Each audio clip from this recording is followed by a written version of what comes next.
enjoyed a short tea break. Now let's call upon the next speaker, Dr. Raga Deepika, final year postgraduate of General Medicine, to present the case of Sjogren's.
Good morning, one and all. Myself is Dr. Deepika from the Department of General Medicine. Today I am going to deal about Sjogren's. Sjogren's is a chronic autoimmune inflammatory disorder characterized by diminished lacrimal and salivary gland function with resultant tiredness of eyes and mouth. In addition, a variety of other diseases manifestations affecting the multiple organs and organ systems may occur, and the clinical features of SJD can be divided into two broad categories, that is, an exocrine glandular features and extraglandular features. The symptoms of Sjogren's include dry eyes, dry mouth, vaginal dryness, dry cough, fatigue, swollen salivary glands, joint pain, swelling, and stiffness. These are the glandular and systemic manifestations seen in the case of Sjogren's, that is, a fatigue, difficulty in concentration, CNS involvement, interstitial pneumonia, arthralgia, polyarthritis, non-erosive nephritis, cholangitis, secondary Raynaud's phenomena, small vessel vasculitis purpura, and peripheral neuropathy. Glandular involvement shows xerophthalmia, keratoconjunctivitis with parotid swelling, xerostomia with difficulty in swallowing, caries, and vaginal dryness.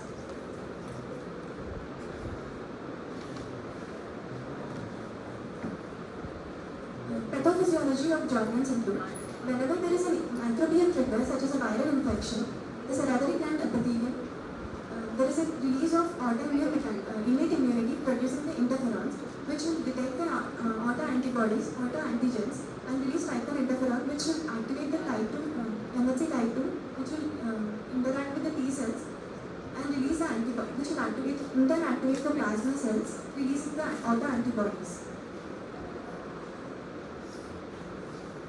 This is a original UNAC criteria for diagnosis of Sjogren's.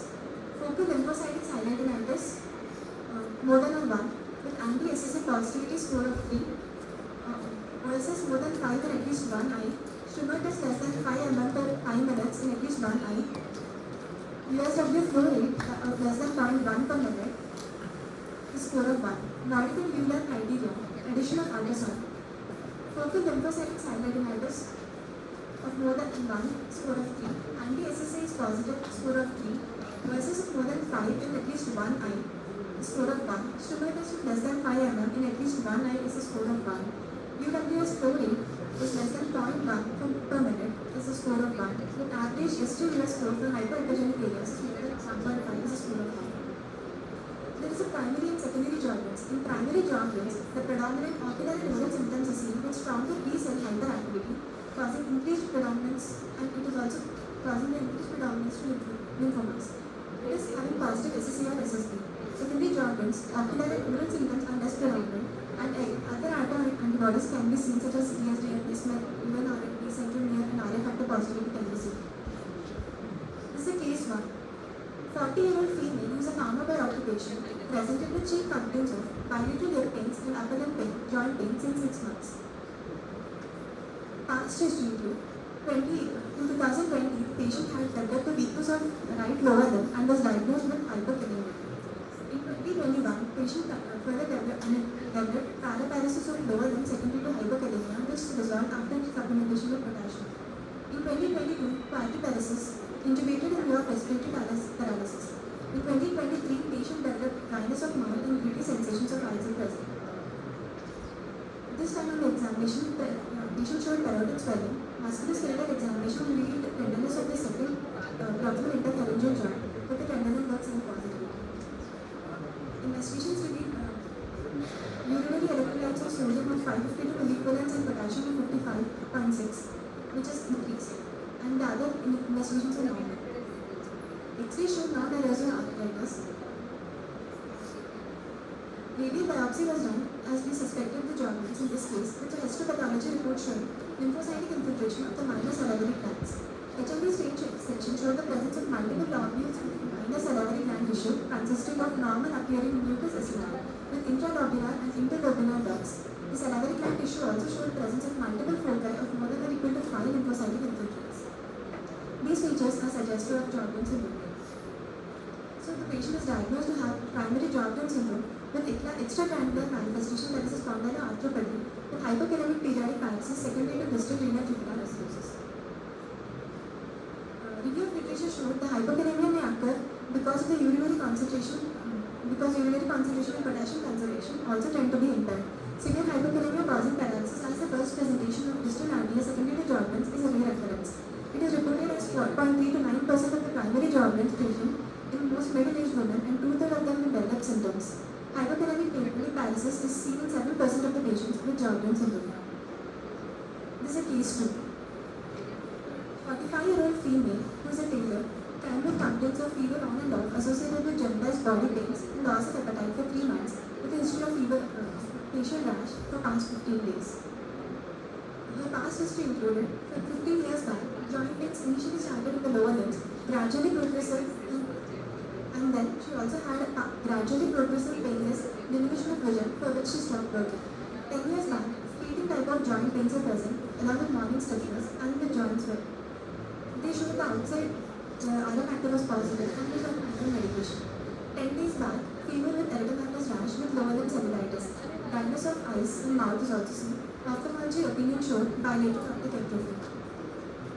The clinical examination showed pallor and decreased visual acuity. Ophthalmology review showed bilateral optic atrophy. Investigations revealed HB of 7.7, which is normocytic normophilic anemia, with normal platelets and DLC count.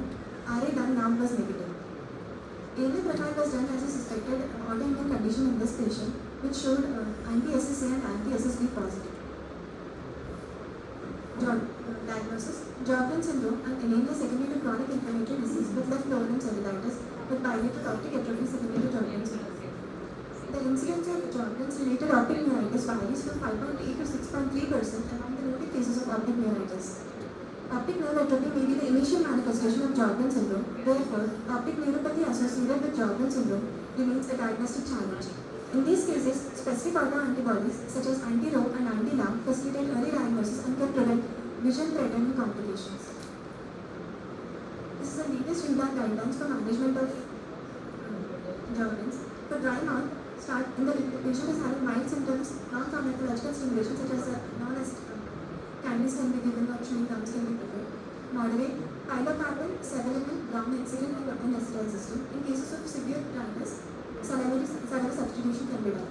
For dry eyes, topical NSAIDs or corticosteroids can be given. And then if the patient is still having dry eyes, topical cyclosporin. Non-responsive, then go for a serum eye drops.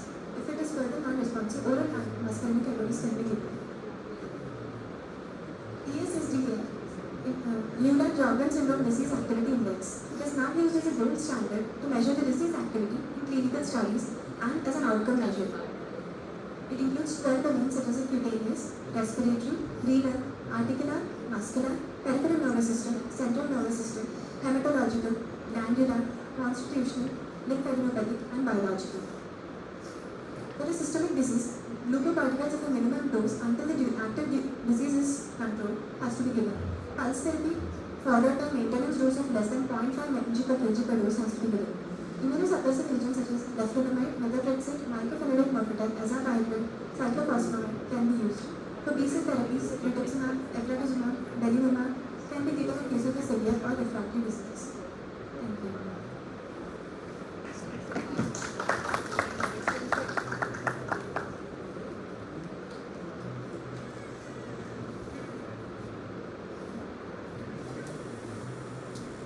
Now that we've gained inputs from our speakers, we'll deepen our knowledge with Dr. Aditya sir enlightening us about about the overall topic. Introduction and very well presented, Deepika. So thank you for this presentation. I was just wondering, how do you explain the modeling game? Is there any reason for it?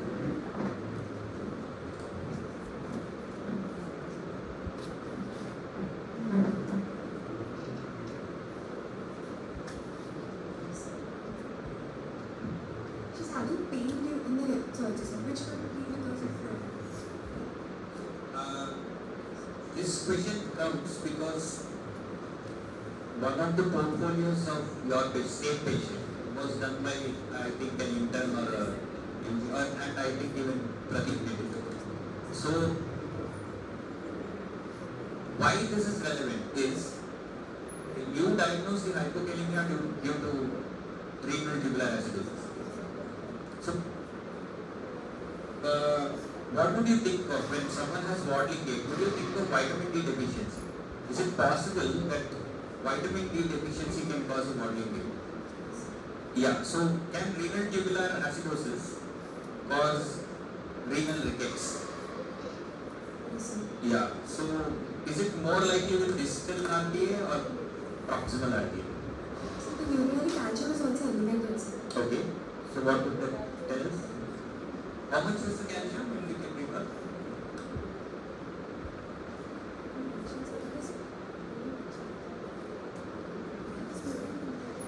It's okay, how much was it?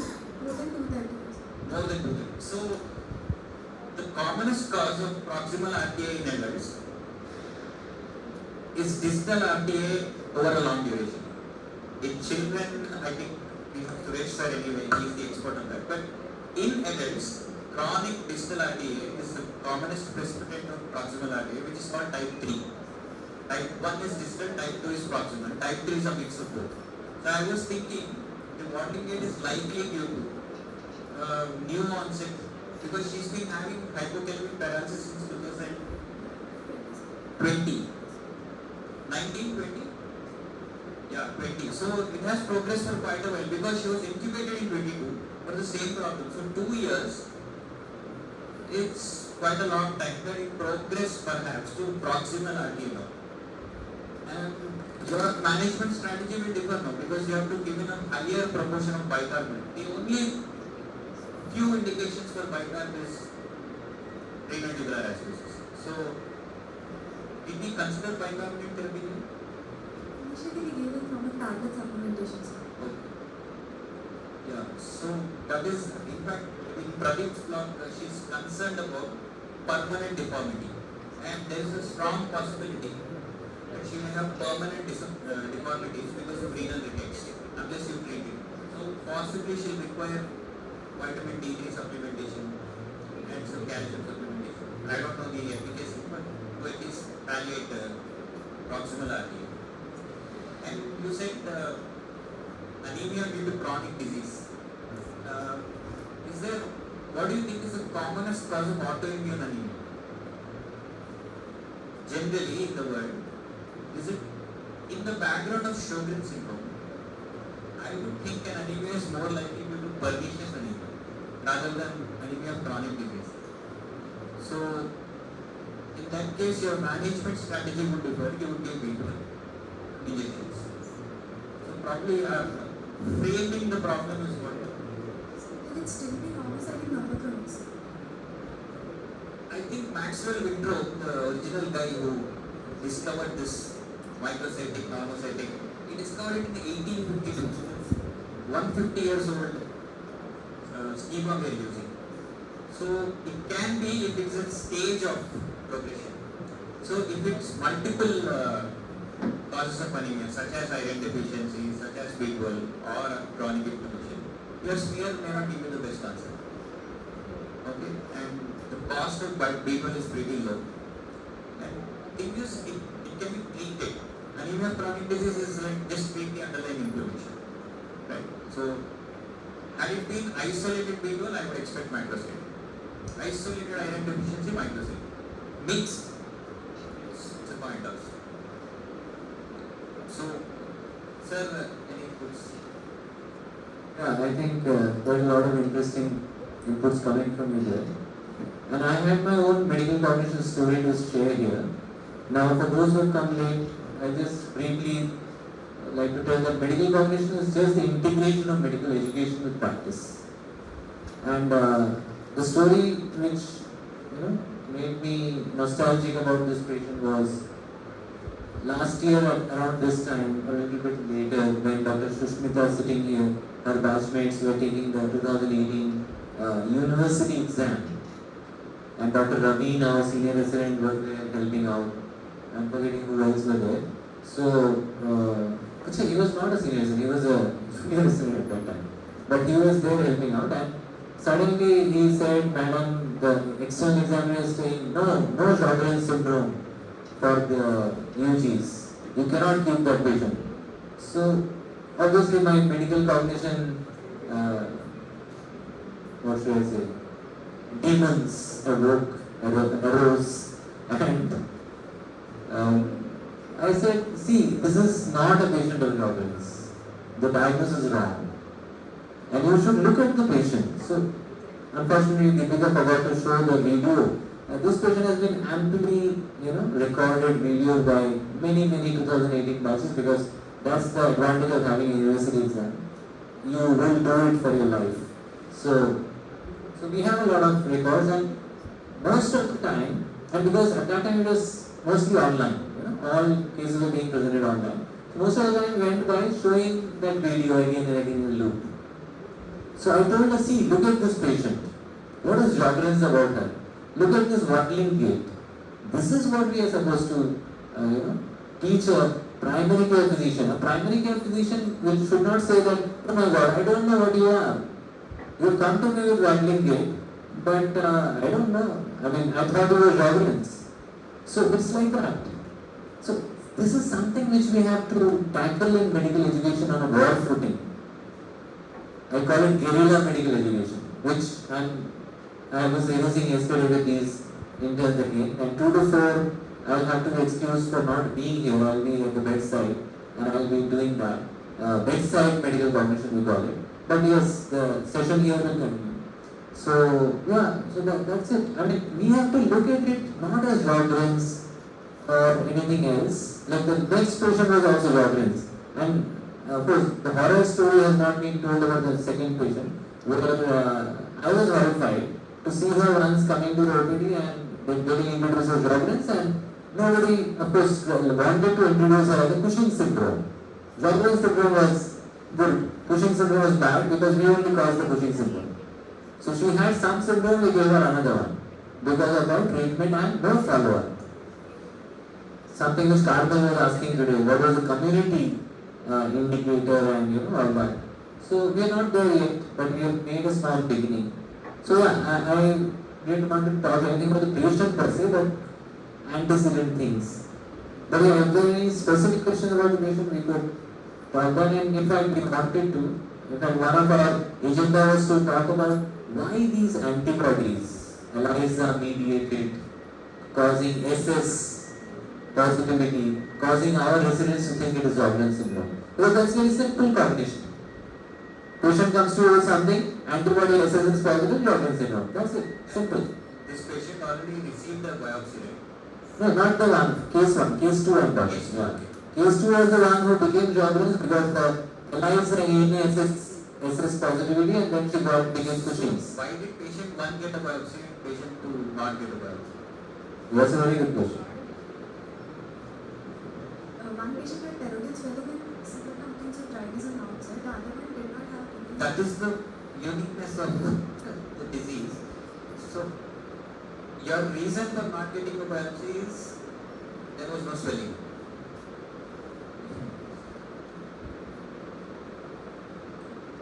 It's okay, I mean, still Sjogren's to your eyes, so you can't change it. So, okay. So it's now over to Aditya himself for his talk. Yeah, let him take the bias.